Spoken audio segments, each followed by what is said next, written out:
За сайн байцгаана уу? Ээлжид бичлэгээрээ та бүхэнтэйгээ уулзж байгаадаа баяртай байна.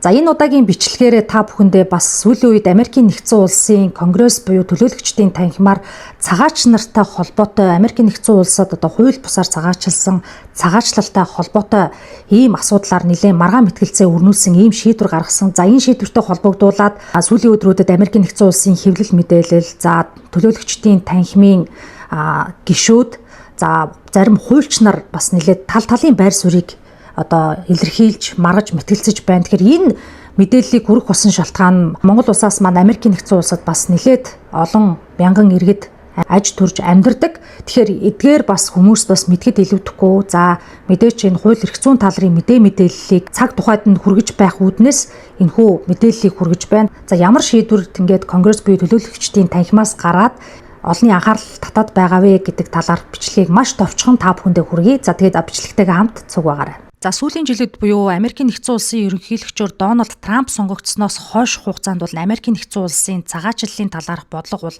эрс чангарсан байгаа. За үүнийгээ дагаад дагалдах хууль дүрм журмууд нь мөн адил хатуу бодлогоор ингээ хэрэгжээд явж байгаа. За саяхан буюу 2026 оны 3 сарын 18-ны өдөр Америкийн нэгдсэн улсын төлөөлөгчдийн танхим нэг маргаантай боловч анхаарал татсан хуулийн төслийг баталлаа. За энэ нь улсын халамжийг одоо хууль бусаар авсан гадаадын иргэдийг албадан гарах боломжийг илүү тодорхой болгох зорилготой гэж хуулийн төсөл санаачлагчдын зүгээс бол үзэж байгаа юм байна.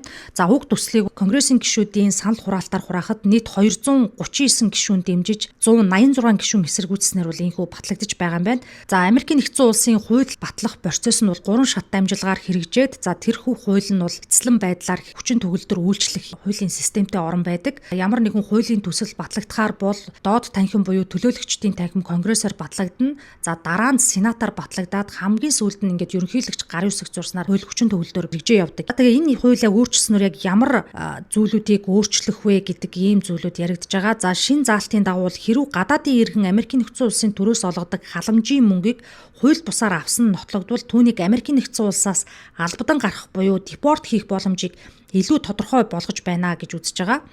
За жишээ дурдах юм бол Америкийн нэгдсэн улсын төрөөс цагаач нарт олгож байгаа хүнсний тусламж, за мөн эрүүл мэндийн халамж, өндөр насны тэтгэвэр, орон сууцны татаас зэрэг ийм зүйлүүдийг одоо эрс багасгана гэж үзэж байна. За үүн дээр нэмээд за өөр хүний нэр ашиглаад мөнгө өгөх зэрэг үйлдэлүүд бас хамрагдаад орж байгаа юм байна. За өөрөөр хэлбэл зөвхөн визний хугацаа хэтрүүлэг биш, харин төрөөс олгодог мөнгийг хууль бусаар авах цагаачлалын ноцтой зөрчил тооцогдох нөхцөл улам тодорхой болж байна гэж ингээд үзэж байгаа юм байна. За яагаад энэ хууль анхаарал татаж олонний шүүмжлэлийг маргааныг дагуулад байгаа вэ гэдэг талаар товчхон мэдээллийг хүргэе. За Америкийн нэгдсэн улс жил бүр олон тэрбум долларыг нийгмийн халамжиндаа зарцуулдаг. Зарим улс төрчдийн үзэж байгаагаар халамжийн системийг буруугаар ашиглах тохиолдол нэмэгдэж байгаа тул татвар төлөгчдийн мөнгийг одоо юм хамгаалах шаардлагатай гэж үзсэн. Жишээ нь одоо нэг хүн өөр хүний social security number ашиглаад одоо халамж авч байсан тохиолдол илэрсэн гэж мэдээлэгдсэн байдаг. За мөн зарим хүмүүс орлогоо нуун дарагдуулаад халамж авах эрхгүй батлаад итгэмж авч байсан тохиолдлууд бол нэлээд гарч байгаа юм байна.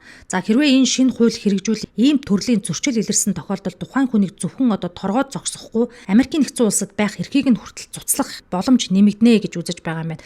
За гэхдээ энэ хууль бүх цагаачтад халамж олгохыг бүрэн хориглож байна гэсэн үг биш. Зарим хэвлэл мэдээллийн хэрэгслэр яг энэ хууль батлагдсанараа цагаачтад олгох одоо халамжийг бол бүрэн хориглолоо гэсэн ташаа мэдээллүүд яваад байгаа учраас энэ дээр бас зүүн мэдээллийг хүргэх зүйтэй байх. Яг одоо хүчин төгөлдөр үйлчилж байгаа хуулиарч ихэнх хүмүүс одоо хууль бус цагаач буюу федерал халамж авах одоо юм ирэхгүй байгаа. За мөн ногоон карт буюу грин карт авсан хүмүүс ч одоо тодорхой хугацаанд зарим халамж авах боломжгүй байдаг. Тиймээс шинэ хууль нь одоо халамжийг одоо бүр зогсоох тухай биш, харин халамжийг хууль бусаар авсан нотлогдсон тохиолдолд илүү хатуу арга хэмжээ авах тухай ийм хуулийг баталсан байна.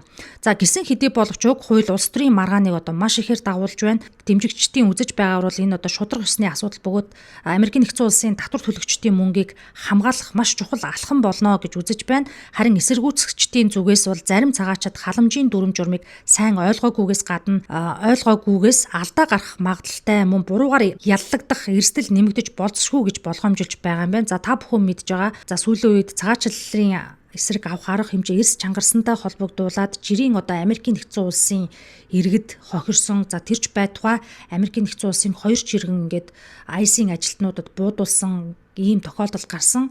За үүнээс улбаалаад Америкийн нэгдсэн улсын цагаачлал хариуцсан өндөр албан тушаалтнууд ч гэсэн огцорч одоо ажил албан тушаалаасаа огцорч байгаа ийм процессууд бол явж байгаа. За зарим шинжээчдийн үзэж байгаагаар энэ хууль нь цагаачлалын бодлого илүү хатуу чиглэлд шилжиж байгааг нэг илрэл гэж үзэж байна. За сүүлийн жилүүдэд Америкийн нэгдсэн улсад хэлийн хамгаалалт чангатгах, орогнол хүсэгчдийн шалгалтыг нэмэгдүүлэх, ажлын зөвшөөрлийн журам өөрчлөх, ийм депорацийг бол нэмэгдүүлэх зэрэг бодлогууд идэвхтэй хэлэлцэгдэж байгаа. Тиймээс энэхүү хууль нь зөвхөн халамжийн асуудал биш харин цагаачлалын бодлогын илүү өргөн өөрчлөлтийн хэсэг гэж хэлж болохоор байгаамаа. За хамгийн чухал нь энэ хууль одоогоор бүрэн хүчин төгөлдөр болоогүй, дараагийн одоо шатанд Сенат хэлэлцэж батлах шаардлагатай. Үүний дараа ерөнхийлөгч гарын үсэг зурсан тохиолдолд хэрэгжиж эхэлнэ. Тэгэхээр яг өнөөдөр олон нийтийн сүлжээнд дарахад байгаа бүх цагаач нар халамж авах эрхгүй болсон гэх мэдээлэл нь бол одоо ташаа мэдээлэл юм. Харин халамжийн системийг хууль бусаар ашигласан нотолгдсон тохиолдолд илүү хатуу хариуцлага тооцох чиглэл Америкийн нэгдсэн улс бодлогоо чангатаж байгаа нь тодорхой болж байна. За сүүлийн үед бол цагаачлалын хатуу бодлогоос гадны улс орноос Америкийн нэгдсэн улсад нэвтрэх, за аяллаа виз болон бусад визний зөвшөөрөл авах ийм бодлогууд бол маш их чангарч байгаа. За зарим улс оронд бол Америкийн нэгдсэн улсын нэвтрэх, за ялангуяа аяллаа виз авахд одоо барьцаа хөрөнгийг одоо эрс нэмэгдүүлсэн талаар бас хэлээд шүүгэж байна. За үүнд бол манай Монгол улс бол багтсан байгаа. За нийт 15 мянган долларыг барьцаа хэлбэрээр байршуулснаар одоо Америкийн нэгдсэн улс руу нэвтрэх юм боломжтой болно гэсэн энэ мэдээлэл бол албан ёсоор цацагдсан байгаа. Миний хувьд бас дараагийн бичлэгээрээ за Америкийн нэгдсэн улсад нэвтрэх визний зөвшөөрөлтөй холбогдуулан маш их хэмжээний барьцаа төлбөр авах болсон шалтгааныг за Монгол улс яагаад энэ жагсаалтанд хамрагдах болов? За хууль эрх зүйн үндэслэл, за шалтгаан нөхцөлийг нь тайлбарсан бичлэгийг одоо дараагийн дугаартаа оруулъя гэж бодож байна. Тэгэхээр та бүхэн дараагийн бичлэгийг цаг алдалгүй сонсъё гэвэл за энэхүү миний сувгийг дагаж subscribe хийгээрэй гэж хүсэж байна. За тэгээд анхаарал хандуулсан та бүхэндээ баярлалаа.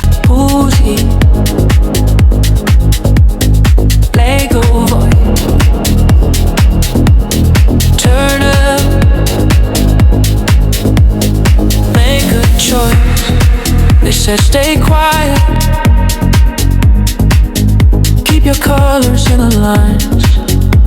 But I'm tired of the silence, of rehearse, approve replies. I've got words like open windows, let the daylight in my chest. Every sentence that I publish is a heartbeat, is a test. This is my freedom, this is my choice, speaking my truth as Fuji legal voice.